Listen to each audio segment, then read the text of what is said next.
So the point of these calls is to get word around about what's going on in Cumbria and to champion great stuff that's going on as well, and to advocate on behalf of the sector and just to network and promulgate those messages about good stuff. And today is a really good example of an opportunity to help someone who's trying to do something about arts and culture in Cumbria, and that's Gill Crawshaw. And we'll come to Gill in a second. Um, this morning we're gonna find out about Audrey Barker, who I've just been reading the obituary for from the Guardian from 22 years ago.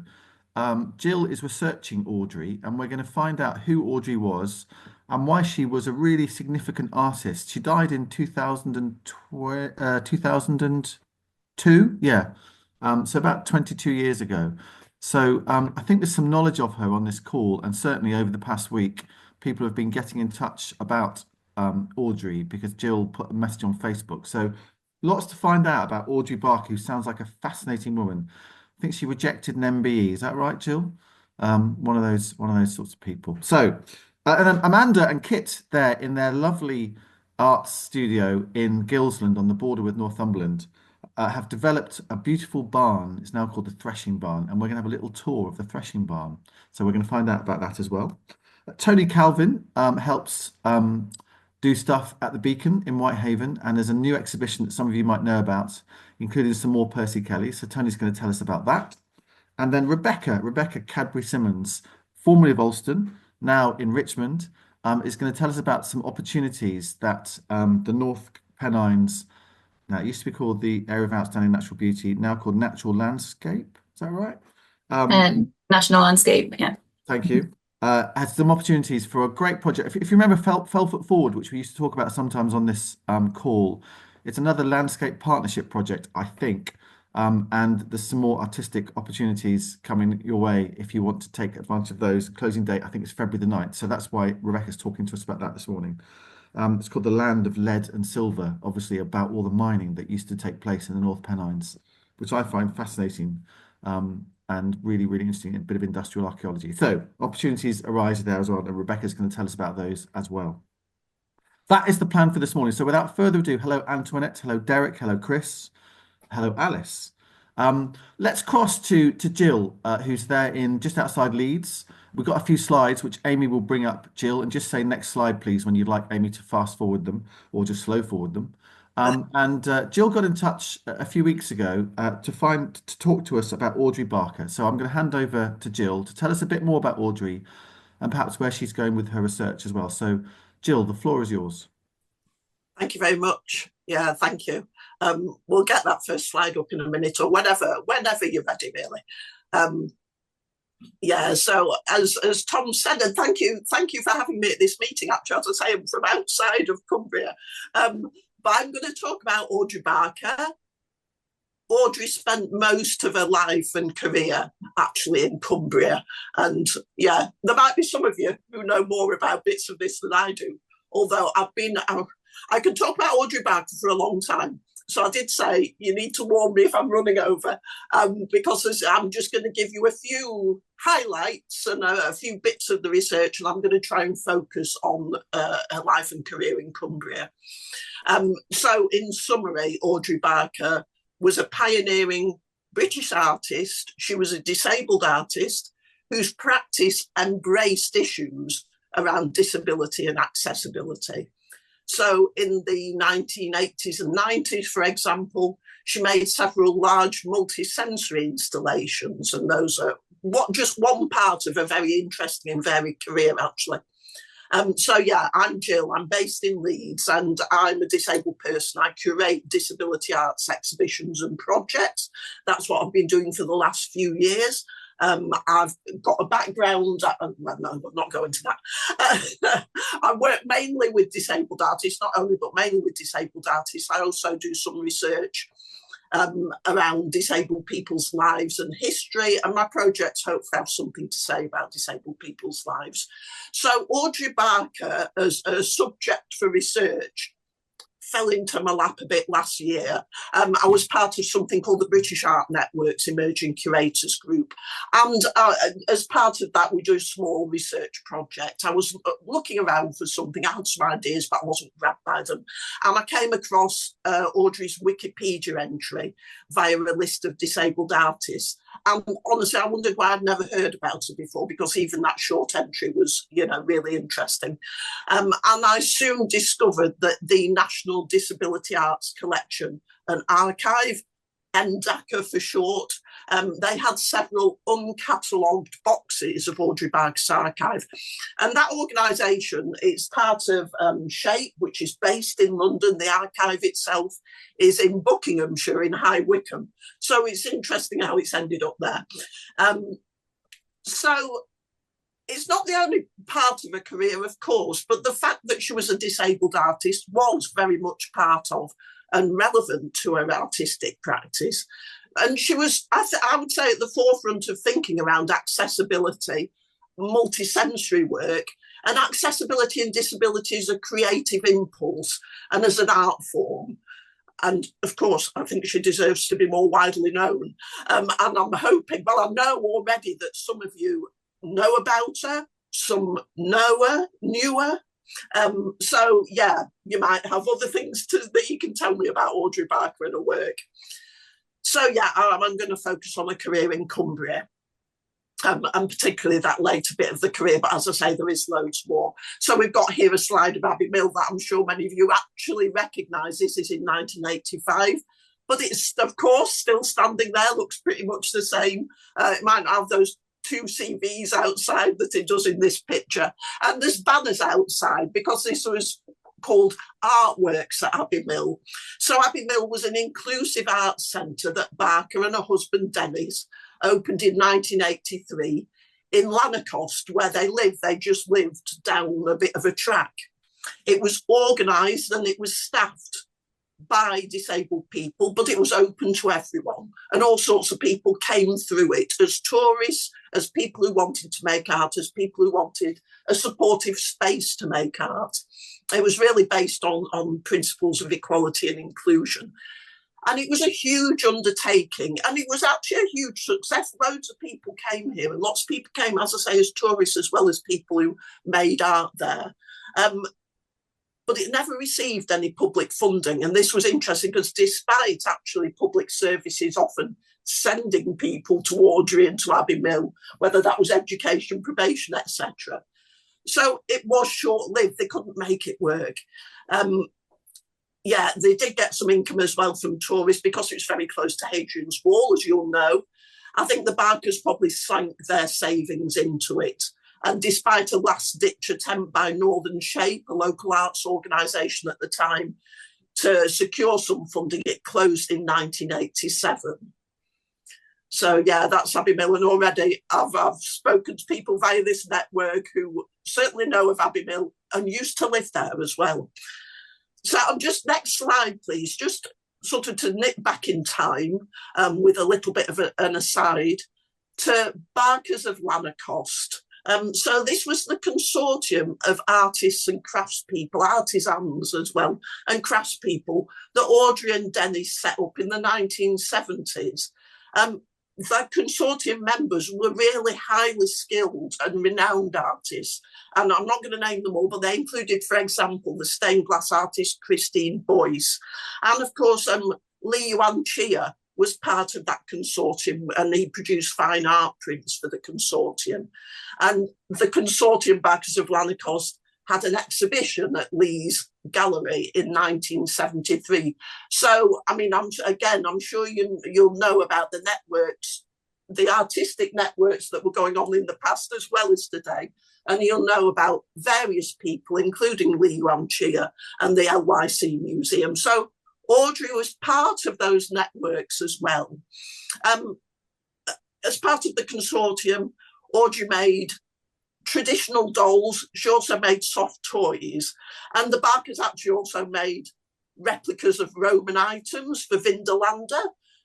So yeah, those got sold in quite large numbers, I think, there in the 70s. And just that consortium and people coming together and working and making art together. I'm sort of wondering if that consortium was it was the forerunner, I guess, to Abbey Mill and the Arts Centre that the Barkers set up there. So at Abbey Mill, Audrey had already started experimenting with multisensory art, and she was collaborating with lots of different artists to incorporate different sensory experiences, including musicians and poets and all sorts of people. So in 1987, after the closure of Abbey Mill, Barker took these multisensory installations to other venues. And the first one, if we go to the next slide, please. The first one was called Another Way of Seeing. The photos are quite, so in the NDACA, this archive I've been looking at, there's thousands of photos. Sometimes it's hard to see what they are. Sometimes it's hard to tell what they are. A lot of them are not labelled at all. So I've been trying over a few visits to work out where and what they are. And I don't always know, to be honest. I don't always know. So another way of seeing was, yes, a multisensory installation. And these are details of that, because we've got objects in jars on plinths that are made out of big sewage pipes. And these were there for people to touch and put their hands into those jars. Behind on the wall, you've got these boxes, again, that people were invited to touch and peer into. Sometimes there'd be things that you could listen to. The other picture is a detail of a series of lovely, I think they're just so sort of mysterious, evocative pictures of a series of things in boxes like this. In this box, this wooden box or frame, deep frame, there's a sort of some beads on the bottom of it with a marble nestled in there. Hanging from the top of it is a plastic magnifying glass. And then in raised letters at the bottom, it says touch, and there's a bit of braille next to that, which I'm presuming also says touch. I don't read braille, but I'm presuming that's what it says. And I think these might be experiments for parts to go into the installations. But really, I think they're like lovely objects, lovely sets of objects in their own right. I'm just going to say about Another Way of Seeing. This is how Audrey described it. So the last of many projects undertaken at Abbey Mill was a travelling installation constructed and contributed by everybody involved in the building, able-bodied or disabled. It was originally commissioned for the Art of Disability in the Community Arts Centre in Bradford in 1987, so just down the road from me. And so, as Abbey Mill officially closed in September 87, it was immediately represented somewhere else as a living idea based on multisensory activity or aesthetic rather than disability per se. So she wasn't just making accessible art, that was a clear aim, that was a key driver, but it was about thinking about reframing aesthetics of what makes a work of art, and certainly shifting away from visual dominance in art. And that work at Abbey Mills have been the foundation for that, with disabled and non-disabled people working together. She was questioning what was art, and she was definitely questioning the concept of special needs. So Another Way of Seeing, it was portable, it was a flexible environment. It had screens, it had items in divided frames like we're looking at here, to be touched, feely sculptures, as she called them, things to taste and smell, interestingly, goggles, cloaks, masks, bells, all sorts of things went in there.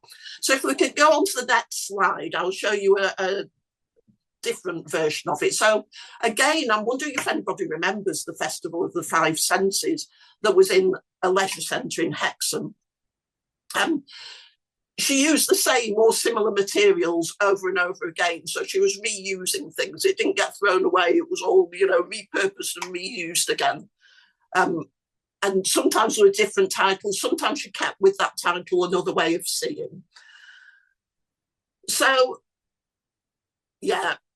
Sorry, just let me get Festival of Five Senses. Yeah.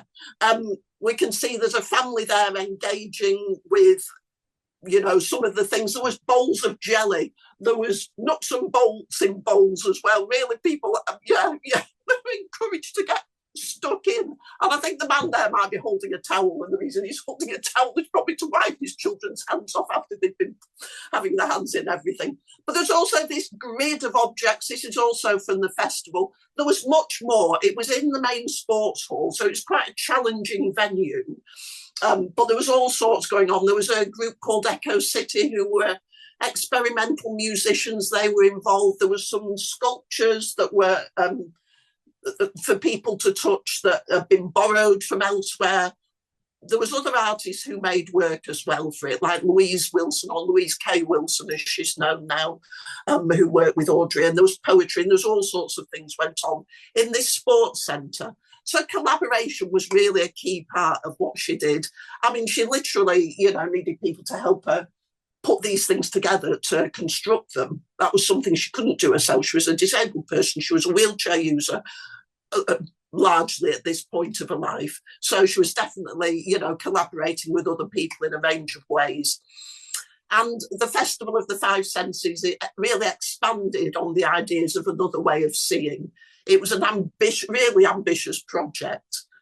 And there was a performance by a friend, Alex Fraser. Again, I'm wondering if that's a name. Although Alex was based in London, he was a very good friend to Audrey. But the core of the festival, as I say, was this multi-sensory environment. Thousands of people came, and many of them were just visiting the centre. If you know Hexham and you know where it is, you know it's next door to a big supermarket. So some people would have just been going to the supermarket and would have been drawn in, which was exactly what she wanted. She knew that this sort of work would have a wide appeal, and she knew it went beyond just the art gallery and people who were interested in the arts. Okay, if we go on to the next slide, please. So this is in Kendal Museum. Back to another way of seeing. I just think this is so weird.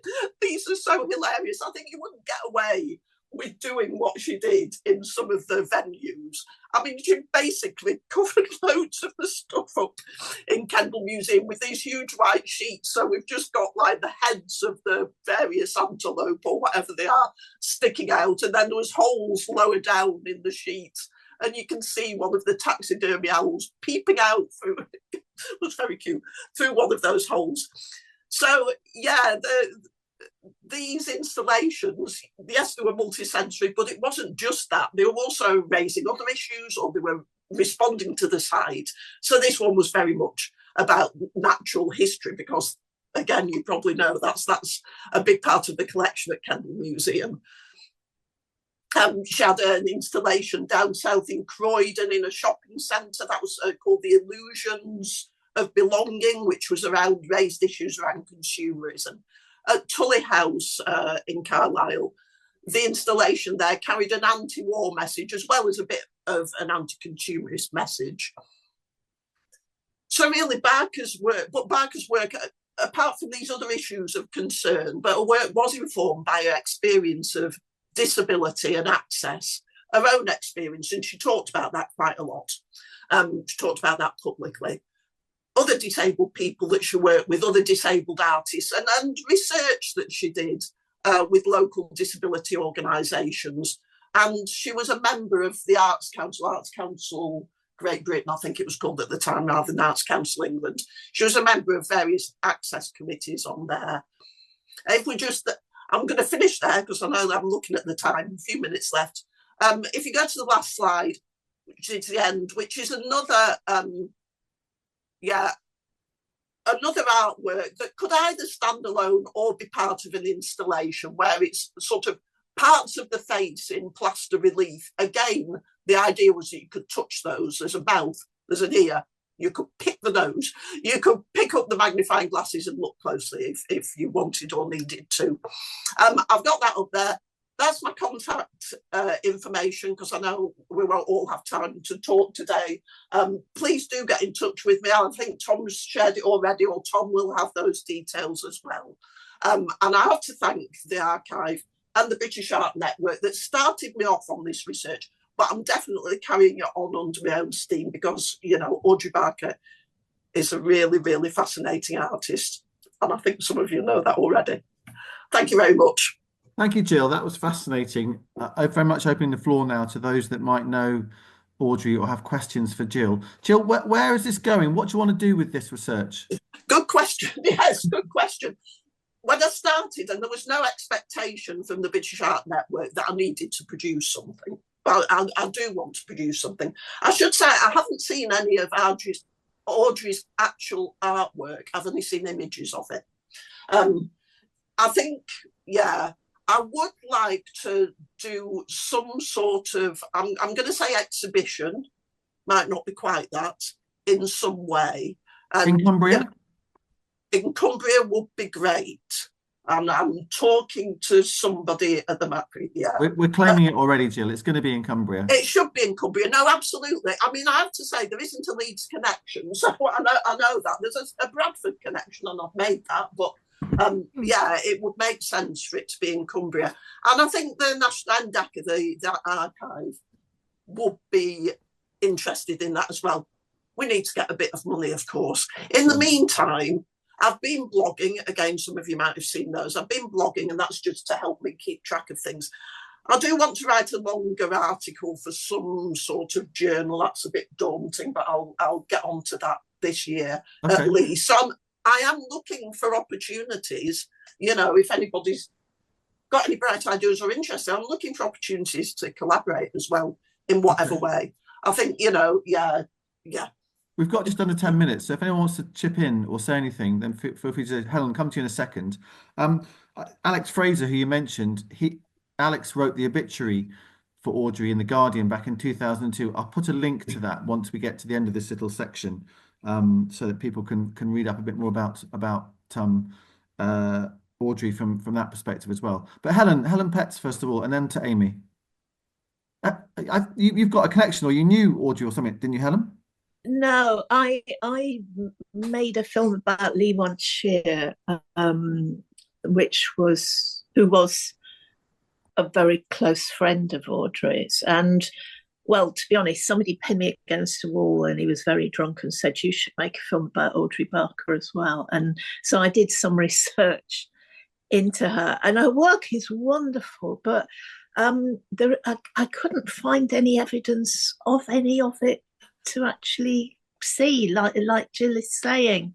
And also I went to the house, and it's done up within an inch of its life now, and there was just no atmosphere there at all. So I kind of gave up the idea, but it was a bit close to what I'd already done. So I think it's brilliant that Gill is researching her, and she does, her work's fab. You know, the photographs, the work looks great. However, it is hugely influenced by Joseph Cornell, who is, you know, a major international artist who American, lived in New York. You know, he started box art, and she went to America and worked as his assistant. And that, you know, that's a really important part of the story. So I don't know if there is anything in New York still about her. I've already been in touch with Gill. We've exchanged emails, and I do know people who knew her. So, right. You know, lovely they're stuff. All old, and they're all a bit scatty. Yeah. Wouldn't it be great to track down some I'm not saying scatty at all. And yeah, and some people are more available than others, you know, through whatever. Yeah. I mean, it's right. That Joseph Cornell influence, I would say, you know, you can see it in those installations where she's putting things in frames. And yes, they're there for people to talk, touch and smell and whatever, but that influence of Cornell. And there is the Joseph Cornell archive is online. You know, it's part of the American archive that the Smithsonian does. And I managed to find 2 cards from Audrey back to Cornell, because it almost felt like that was, did it really happen? Did she really, you know, in 1966 or 7, go over to the States? Did Cornell meet with her? Because he was, you know, he did meet with artists, but he wouldn't always meet with them. Did it really happen, or was it an urban myth almost? But, you know, there's the evidence there. She refers to her journeys, little cards, really lovely. He gave her some work. All right. Yeah. I'm conscious of time. We've got 3 questions up. So yeah. Amy, then Sue, then Antoinette. Amy. Hi, Gill. Thanks for telling us all about Audrey. That's been really interesting. I just wondered if you were connected up with Outside In organisation that's aimed at people who face any barriers to the art world, including disability. But I just wondered if you were connected up with that organisation at all, and if they might have an interest in this. They might. I do know them. I've not got a connection, but yeah, that's a good idea. Yeah. Thanks. All right, thank you, Amy. Sue. Oh, sorry. I think this doll was an Audrey Barker creation. She's lost her mouse. I'm now pinning Sue's window so I can see it nice and big. Oh, wow. Hey, school, Jemima. But wasn't she also very well, this was obviously commercial stuff that she was doing to get money in, but wasn't she also very well known for proggy mats? Following on in the tradition of Winifred Nicholson in that same area of making rag rugs. Yeah, Audrey and Dennis designed some that were commissioned by local makers. Yeah. Right. Some of the same makers who are in the exhibition in Mima in Middlesbrough at the moment. If people know that Cumbria rag rug exhibition, which I think is coming to Tully. I think that's how I first came upon her, as a rag rug maker and maker of things like this, before I ever knew about the disability arts. But I did go to the Tully House exhibition as well. I was quite slightly puzzled because it was like these two completely different sides to her. I'd been unaware of the disability side and the more experimental artworks. I only knew the more commercial craft side of her. So she was very wide-ranging. Indeed, yeah. She's a pioneer, no question. Listening to you talk about her, she's a pioneer in the way that she spoke about things and presented things as much as anything else, I think, and thought about how her audiences would appreciate or react to the way that she presented her art. Antoinette. Hi. I had actually been looking at Gill's weblog before because I'm very interested in Kenneth Dow Barker, who was Audrey Barker's father-in-law. And there's a connection. I represent the Norman Nicholson Society, and there's a connection between Norman Nicholson and Kenneth Dow Barker. They produced a little booklet called Stitch and Stone, which is a beautiful little booklet. It contains some of Nicholson's most famous poems, really. It's only 6 poems, but they're very, very well known and beloved, including Wall. And Kenneth Dow Barker was a self-taught embroiderer, and we're trying to trace the embroideries. Now, I know that there's one in Abbott Hall. I've spent years and years trying to trace this. There's now a project being run by Susan Cartwright-Smith, who's based in Carlisle, and we're trying to get that off the ground. So she's a member of the Norman Nicholson Society, and she wants to combine poetry and stitch work of some kind, textile work of some kind, to honour the Stitch and Stone booklet, which came out exactly 50 years ago in 1975. And the exhibition was displayed in Sunderland Arts Centre. The book was published by Chris Carroll, who founded the Shelfrith Press, also based in Sunderland. So I'm just amazed at this coincidence, really, that this should come at this time. There's also a link to Christine Boyce, because Christine Boyce did the beautiful stained glass window in Millham Church, which is in memory of Norman Nicholson. And Nicholson was also very friendly with Josephina de Vasconcelos. And Josephina, I'm not sure if there's any link between Audrey and Josephina, but Josephina was also very interested in disability arts and designed, for example, she designed a carpet for blind children so that they could, it was a tactile carpet that they could use to help them to dance. So to create dance moves based on the tactileness of the carpet. So there are at least 2 people working in Cumbria on disability arts at a similar period. And there's a link also to the poet Norman Nicholson. I just wanted to say those things. Yeah, thanks. What was Josephina's last name. She was called Da Vasconcelos. I can write to you. Yeah.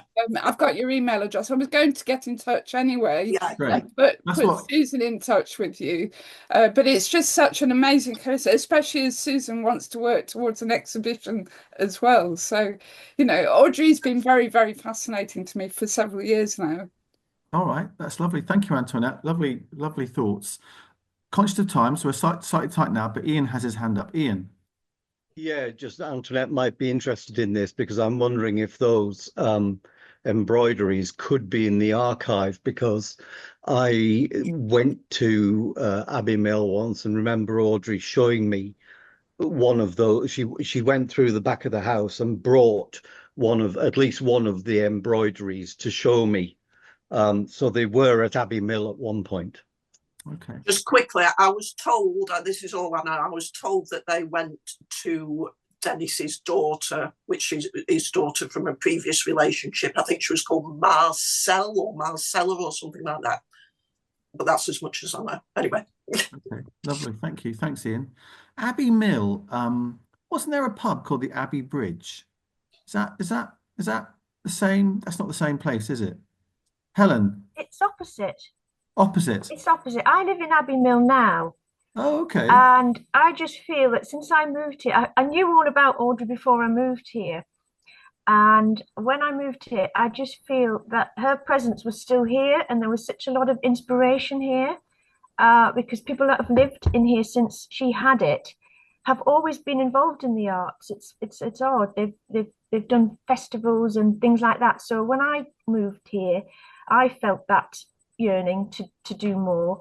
And then I just started networking, and then we started Echo Events Lanercost, which is just testing out small events in our area.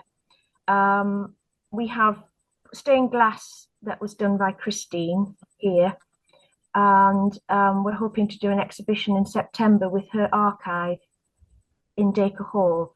So, you know, we're trying to work with our local the church, Dacre Hall and Naworth, to create a sort of an atmosphere of collaboration, and now we're trying to reach out further. So it's quite exciting to hear all of this. It's wonderful that Gill's done all this research, because I couldn't find anything either on internet or anything like that, and it's lovely it brings it to life for me. That's you know, fantastic. Yeah.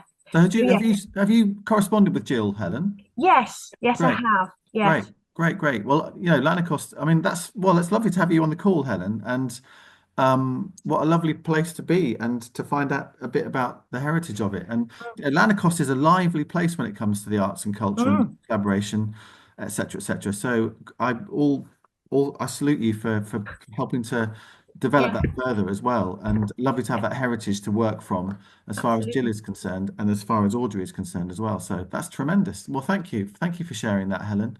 What a nice place to live. All right, well, that's been really, really interesting. Gill's contacts, I've put the obituary from The Guardian in chat, and various other people have contributed things as well. And Gill's contacts, Gill, you might just want to put those into chat once more, just so people have got them. And I'd love you to come back and talk to us perhaps when you've done a bit more work, Gill, especially if you've got a plan firmed up to take a tour around Cumbria now. It's not just one place in Cumbria. I want a tour around Cumbria of an exhibition about Audrey. So that's the challenge. Yeah, I'll come back and talk to you about local sources of funding as well. Yeah. Anyway, Exactly. Thank you. Right. Lovely. And Chris's idea as well earlier, just Chris was just saying, where is it? A lovely idea. If there's not Audrey's work surviving, perhaps a collaborative show made in the spirit of her work. Yeah. There's a thought to go ahead and think about as well. So thank you for that, Chris. Yeah. All right, lovely, Gill. Stay with us, but lovely to have you to talk about Audrey. Let's cross not very far away, really, from Lanercost to Gillsland, where Amanda and Kit have been waiting patiently to show us their new threshing barn, or redeveloped threshing barn. So Amanda and Kit, over to you. Nice to have you with us. Yes, thank you. So my name's Amanda Drago. My art forms are dance, but I also am a sound therapist and also a creative producer. And this is Kit. I'm Kit, and I have been on this one of these meetings before, but it's been a little while, so hello everyone and nice to see you again. My specialisms are music and sound art, and also photography and documentary and portrait photography. And together we've done a lot of, just following from that, together we've done a lot of multi-sensory installations, also, which have mostly been digital, but the last couple of things we've combined digital things into more tactile, real actual stuff as well, because it's you can only do so much with digital, as fascinating as it is. Yeah, so we did Zen Garden, which was at Theatre Hullabaloo's creative play space for sensory educational needs children and their families, and again it was multi-sensory, so a lot of that, there's a lot of parallels. The other thing that we did last year was Delia Derbyshire Festival, and Delia Derbyshire worked with Lee Wan Chi, and we are in touch with Helen and Gill, and hopefully in the autumn, September, we're looking at doing something together across this, across the wall. So, so Chris's suggestion of something is already percolated, I should say. So yeah, that's all good. So, but what we're here today to do is really to talk about the Threshing Barn. We have been working with our local community on community exhibitions and events and projects, and we wanted to develop the Threshing Barn as a wellbeing and community hub, accessing things to do, creative workshops, yoga, wellbeing workshops, and we managed to get some funding from NECA, which is the North East Combined Authority. So technically we're in Northumberland, but the border's like maybe just there. Just over there. So half of Gilson's in Cumbria and half of Gilson's in Northumberland. But our community lives in Cumbria, so that's why we try and straddle the border. But our postcode is Northumberland, so we managed to get some money from Northumberland. No, but our we are located in Northumberland, but our postcode is a Carlisle. It's a CA postcode. Yeah, so we're Cumbrian. Yeah. Very odd. Anyway, we're just getting money where we can, basically. So if it's there, it's there. I've just managed to get it. So yes, so we've managed to get some funding to be able to develop the barn. The idea is that we can do, it's a split thing for in the winter, focusing more on our community. So working on community classes, workshops, things that the community would like to do. And then in the summer, having more of a visitor offer because we're right on Hadrian's Wall. Hadrian's Wall path goes through our land. But we're still going to work in other communities. So Rebecca, I work in Alston a lot, working with lots of people there. So there's still options to work in different places too, so travel around. However, what we'd like people to, we also want to support artists. And if people want to do something here, because we can't animate the building just us, so we know that we can support either through, but we don't have core funding, so it would have to be kind of a collaboration, if that makes sense, to be able to do that. So, but we'll give you a quick talk because I realise we were running a little bit out of time. So Kit's going to do a little bit of a talk. I'll just unplug the power. So the room we're sitting in is what we call the social space. I'm just going to move back. And there's the table. There's the table we've been sitting at. We've got in some new windows, some new doors. And Jill, an accessible toilet. Accessible toilet here, which is in there. That was a key. That was a key that we didn't have any plumbing in this building at all previously. So we've had to kind of do new drain runs and new feeds and all that in. So this is the social space. It's kind of, and it's going to be an exhibition space as well, I think. Yeah. We're going to, certainly in the short term, we're going to put an exhibition in here and moving forward. So I'm going to go through this doorway and into the main space, which is here. I'll stand aside so you can see it. And it's just the kind of interior of a barn. We've got all these slit windows which weren't glazed at all before, and so we've got glass put into those. More new doors.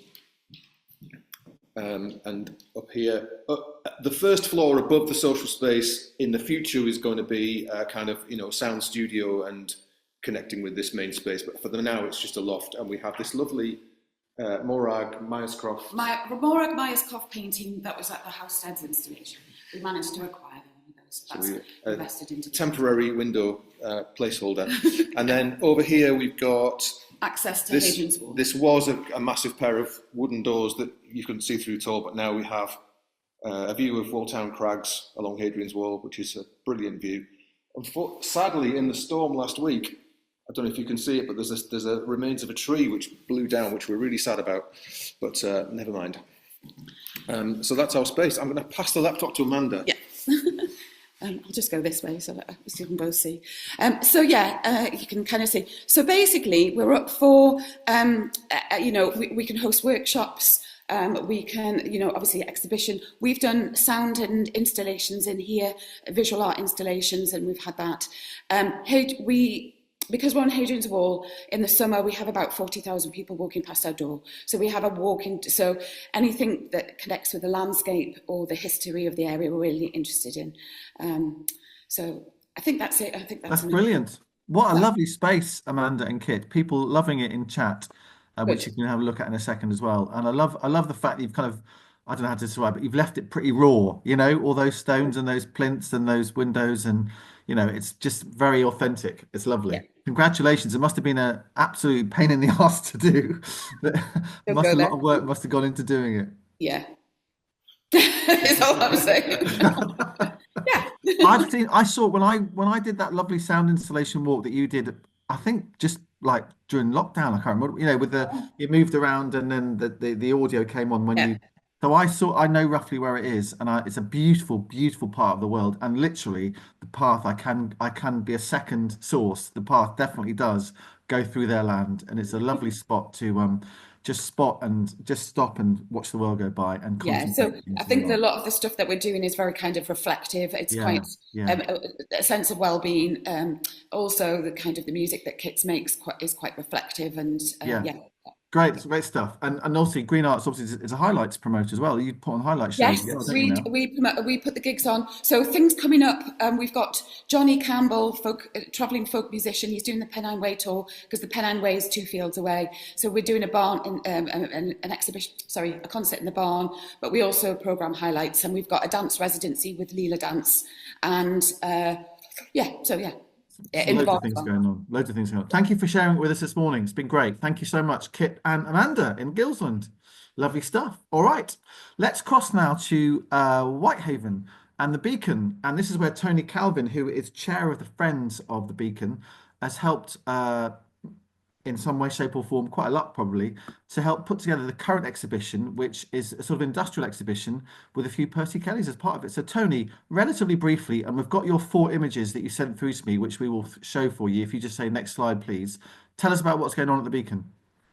Hello. Obviously, you've introduced me well there, Tom. I'm the chair of the Friends of the Beacon Museum, also a local historian on anything around the Whitehaven and West Cumbria area, and avid Percy Kelly fan, and real specialism in Whitehaven pottery, and I have my own museum, which is a bit of a novel thing. So with the business in hand, inspired by industry, it was created by Matthew Bland, who's one of the staff at the Beacon, with support from Chris Wadsworth, Sal Calvin, my wife, and myself. Represents 14 artists, and the works have come from the Copeland collection, the Community Art Collection, and several artworks kindly on loan. The art scenes go from as far north as St Helens Pit, which is just between Workington and Maryport, and as far down as Hodbarrow Mine at Milham. Lots of industries covered within the exhibition. Obviously, coal mining plays a big part, but equally, I'd know. Chemical, Marshon at Whitehaven. Nuclear, Sellafield. Flour, Patterson's Mill, long gone in Whitehaven. Fishing, printing, Smith Brothers in Whitehaven, and a heavily focus on weaving and the textile industry with Secker's factory, who was in Hensingham in Whitehaven.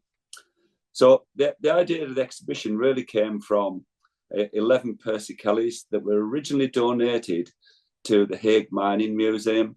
For those that don't know, the Hague Mining Museum is now closed and in liquidation. There was a hope it would reopen again as part of the new coal mine, but seeing that hasn't been had permission yet, I very much doubt that will open. So within the 11 pictures, that were originally donated by Percy Kelly's son, Brian, with the support of Chris Wadsworth. So within there, there's 4 Seckers pictures. There's 4 of St Helens Pit, which is the one at Siddick, and 3 of Hodbarrow. So for Antoinette, that was on before with the link to Norman Nicholson, no doubt those ones that were done down at Hodbarrow would have been one of his visits visiting Norman Nicholson. So that might be something the Norman Nicholson Society is interested to come and have a look. Percy Kelly went to Carlisle Art College as a mature student, finished in 1965. By then, he was in his mid-40s.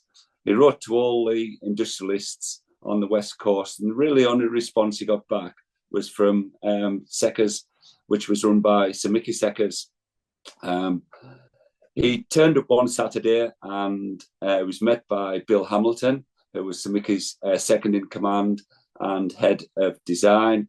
And what happened from there, he bought several pictures, got Sir Mickey Seckers to come along to an exhibition in his own house, and that got Sir Mickey Seckers hooked on his artwork. So the first slide that you actually put up, which was slide 1, is obviously heavily focused. That's the one heavily focused on jacquard looms, which were obviously inside Seckers itself. A really interesting story. Sir Mickey Seckers commissioned Percy to do 11 pictures, which he bought. But as part of the preparation and typical Percy Kelly, he produced a lot more than that. And the story goes, when he'd actually sold the last one as part of the commission, they were walking out to the factory, and Sir Mickey Seckers gave Percy a dig in the ribs and says, "I bet you kept the best for yourself, Percy," laughing. And of course, Percy had kept quite a collection for himself.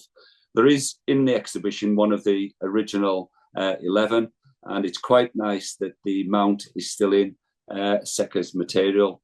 Next slide, please. So this slide here is showing several images of the internal works, winding works of St Helens Pit, and the one that's second in from the right is one of Hodbarrow Mine. The one that's my personal favourite in the exhibition is one on the right of the screen. The little image doesn't really do it justice, but it's a really powerful image of the winding engine. Next slide, please. So what we've got here is several artists' work. The large picture, portrait picture, is Frank Sean, and that particular picture was done as a commission by Claude Harrison. So in the back you can see Marchon, and obviously Frank Sean was the second half of the partnership of Marchon. On the left-hand side, there's 2 pictures there by Edward Lyon, and he was the company solicitor, and he produced about 25 pictures, all of internal works of Marchon factory. And when Marchon closed, the owner of the factory then donated all the pictures they had to the Beacon Museum, which is absolutely fantastic, really, and are getting an opportunity to be able to display them. In the cabinet, most of the work is all artwork, and we have one section there of pottery, and this is work by Paul Scott. I guess several of you will have come across Paul Scott's work in the past, obviously internationally acclaimed ceramicist now. Paul actually was the visual arts curator in the Beacon in 2002 to 2003, and we're hoping going forward with my interest in pottery and the Beacon having a lot of pottery in there, we can actually do some more work with Paul. Next slide, please. This one, up until when I sent the slides to Tom, this particular artist that all we knew, there's 2 pictures in there, and it's T.F. MacLeod. Knew nothing about him, but since I sent the slides out, we have found he did live local, and he was an iron ore miner, and we've got more work to do there. But you can see it's quite a detailed picture and quite a skilled hand. So we definitely want to do a little bit more work and trying to find out a bit more about this artist. And just to give you a little bit of detail about this particular picture, the mine you're looking at the front there is Hale Moor Mine, and that's just outside Hale. To the left in the background is Beckherm number 1 mine, and to the right of the image is Beckherm number 2 mine. And the real interesting thing, and it's very hard to see off the detail of the screen, that Beckherm Moor mine was sunk, a really strong seam of iron ore, and there was a valley in between, but there was a strong seam on the other side. So Beckherm number 1 and Beckherm number 2 were serviced by railway lines, but down the valley and up the other side, they couldn't get a railway line because of the incline, and it was too costly to build a bridge. So what they did from the mine workings, you can see there, they actually put an overhead mechanism, almost like a ski lift. So the iron ore was taken out and taken above ground right across the valley to Beckherm number 1 and led away, and eventually onto the West Coast main line to wherever it was heading. So that was a real little quirk of that particular facility. So there's a whole array of artists in there, as I've said. The Beacon's open every day bar Monday, 10:30 to 4:30. On Sunday, it's open from 11 to 4. We have got a schools engagement programme going on as ever, any new exhibition. So we'll have lots of school children from, infant school right through to secondary school. Groups are welcome. If any groups want to come along, and we can definitely provide guides, myself and maybe Chris Wadsworth or Sal, and we'll take them round. We've got a talk on this Saturday by Chris Wadsworth, all round Percy Kelly on the swinging 60s to time with exhibition. And that's been tremendously popular and sold out with a waiting list. But as I say, if anybody wants to come and have a specific tour, either Matthew, Sal, Chris Wadsworth and myself be more than willing to help anybody around the exhibition. That's brilliant, Tony. Thank you. I love your passion for all this as well. I love your knowledge about it all. You're an excellent professional plugger at the end there for all the things going on. So well done. That's lovely. I love Percy Kelly stuff, so I'll certainly be coming down there to have a look at it. Hasn't the cafe at the Beacon got an award or something as well? Yeah, the cafe's just got an award. The Howling Wolf, they call it. Howling Wolf, that's the one. Yeah, and if you're going down, the real speciality is cinnamon buns, and they're absolutely amazing. So there's a top local knowledge tip. That's a top tip. Cinnamon buns at the Howling Wolf at the Beacon. We'll all be down there. Thank you so much, Tony. That's great. And good luck with the exhibition as well. Thank you. Right. Rebecca has just dropped me a note to say her Wi-Fi is in and out, but she's here. We've got her. She's got a nice slide of the North Pennines behind her, and she's got about 4.5 minutes to tell us about artistic opportunities for a new project there. Rebecca, go. Thank you. Hi, everyone. Thank you for having me. I work for the North Pennines National Landscape on a project called the Land of Lead and Silver. It's a project that is not quite a landscape partnership, but it does a lot of the same things. We have received funding primarily from the National Lottery Heritage Fund and Historic England to about £2.8 million. The project began last January, so we've just completed our first year, and it's running until December 2027. So it's a 4-year project. And the goal of the project is to explore the lead and silver mining heritage across the whole of the North Pennines area. For anyone who's not familiar, the North Pennines is basically the big rural area between Carlisle and Newcastle. And we cover part of Cumbria, part of Northumberland, part of County Durham, and a very tiny part of North Yorkshire as well. And we are doing some consolidating of lead mining remains, which means making them safe, and hopefully stopping them from falling down too quickly. Eventually they'll fall down, but hopefully not for at least 50 years. But our main goal in this project is to encourage new people into getting involved in the lead and silver mining heritage. So we have a very big scheme of activities. My role on the project is interpretation and engagement officer. That means that I do a lot of work with the public. I do a lot of work with schools, with children's groups, with volunteers. So it's very varied and very fun. One of the main ways that we do this is through our arts programme, which we run every year. And that has 2 opportunities available with it, one of which is an artist in residency project, and one is community arts bursaries. The difference between the two is that the residency it's longer, it's slightly more funding. We've advertised this one on a full-time and a part-time basis, so either 6 months in length or 12 months in length, just to give as many people as are interested the opportunity to apply, because we know that a lot of people have a lot of other commitments that they need to work around. They can't commit fully to doing one thing. And the main focus of the residency is to give you an opportunity to develop your skills as an artist. It could be giving you space to develop the practice that you're already working on, or to try a new skill that you've not done before, or to improve community engagement experience, that kind of thing. Whereas the community arts bursaries are very specifically focusing on community engagement. So those are the whole goal of those is to encourage as many people as possible. The deadline for these is the 9th of February. I will pop the link into the chat before I head off so that you can find out a lot more information. But yeah, do you have any questions? You've done a great job there, Rebecca. And Thank you. I know that that link, I suspect, yeah, Amy's already put the link in actually for the perfect. call out. So that's sitting there now in chat already.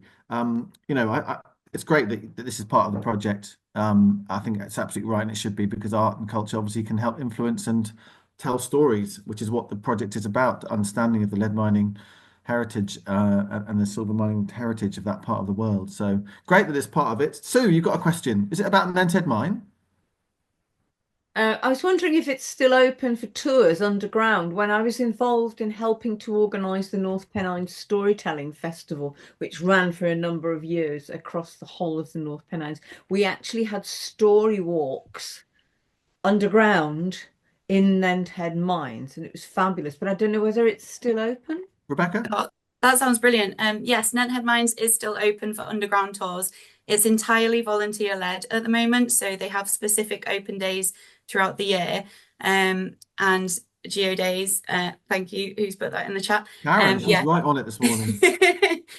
Yeah, they're bookable for private tours as well. We work very, very closely with them on this project. They sit on our advisory group. We do a lot of our activities at Nenthead Mines because it's such a fantastic facility. So yeah, they're absolutely still going. So if an artist wanted, they could do a project actually underground. Yeah, absolutely. And we have done that. So in our development year, which was 2023, we trialed some of these arts projects, and we had an artist from the Durham coast who came in and did a dance performance underground with these enormous instruments. And it was almost like a surprise for people when they were on the tour. They knew they were going to have some kind of performance, but didn't know what it would be. And so we had two tours of that, and then took everyone back to the village hall where we did a workshop in people exploring their reactions to being underground in the mine through sound and movement expression, and it was amazing. I bet the acoustic was astonishing. That sounds brilliant. Right, Karen, have you got a connection to Nenthead Mine? How come you were so quick with that link? I was just intrigued myself, so I thought, well, I'll just have a quick look. All right, okay. And that's where I found it.